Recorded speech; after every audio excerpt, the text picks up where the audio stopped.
Well, thank you, everybody, for coming up and saying what you had to say. This was great. You know, Governor LePage was elected into office by most of us here today. I think he's doing a pretty decent job up there. That's right. Yay! He keeps coming across all these obstacles, though. You know, the Democrats, well, they like to beat him up all the time about all kinds of stuff, his little harshness and the way he talks. I don't care. I kind of like plain talk. You talk just like him, so don't worry about it. I've never been known to be politically correct. That's one of the things that attracted me to the governor, was his bluntness and his willingness to tell the truth, whether you like it or not.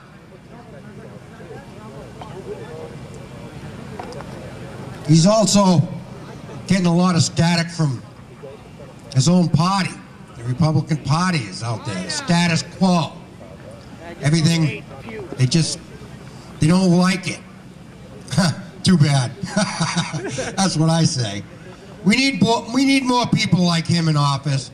We need to give him as much support as we possibly can so that he can do the job and make the tough choices that need to be made. That's right. His daughter Lauren LePage is here to speak on his behalf today. He had previous engagement that he couldn't get out of. Otherwise, he would have been here today. I invited him. He's a great man. He's also a very good friend of mine. We need to, please, support him as much as we can. Put all the pressure on the legislators we can. Lauren's here to say some great words about her father. Let's welcome Lauren LePage. Yeah.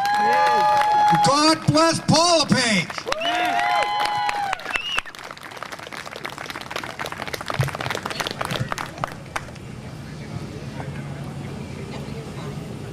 Well, thank you for having me today, and I know the pressure's on. My dad wished he could have been here, but he's at a freedom salute for the soldiers who got home recently. So, Yeah.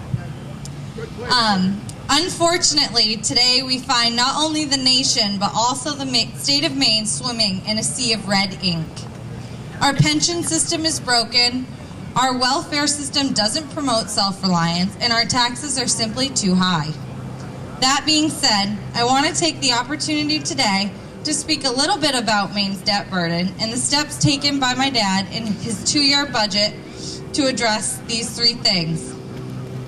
The current debt burden puts job-killing demands on Maine's private sector.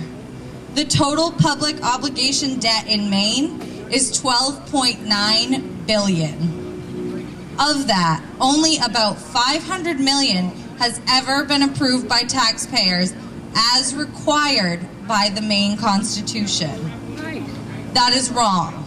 That is the old Augusta political machine, and this new administration is focused on getting rid of the status quo.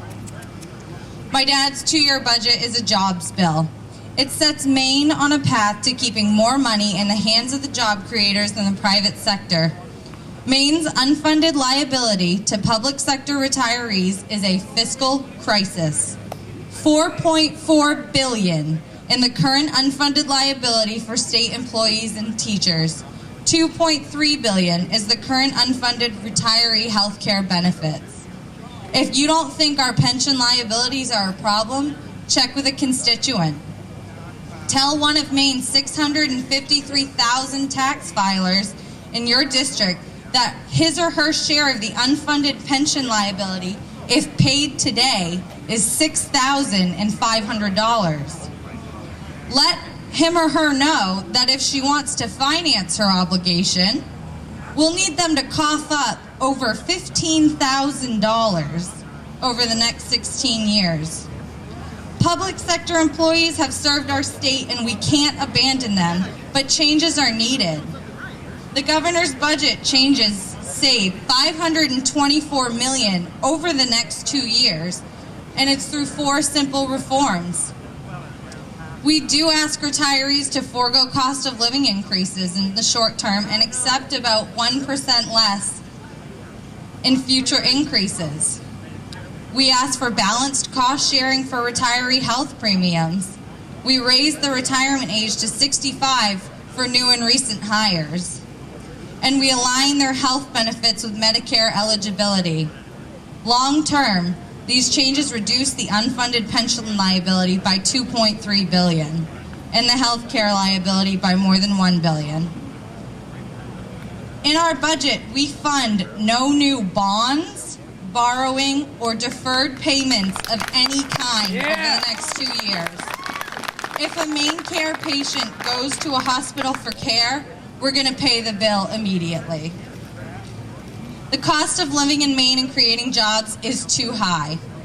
As President Ronald Reagan said, if it moves, we tax it. If it keeps moving, we regulate it. And if it stops moving, we subsidize it.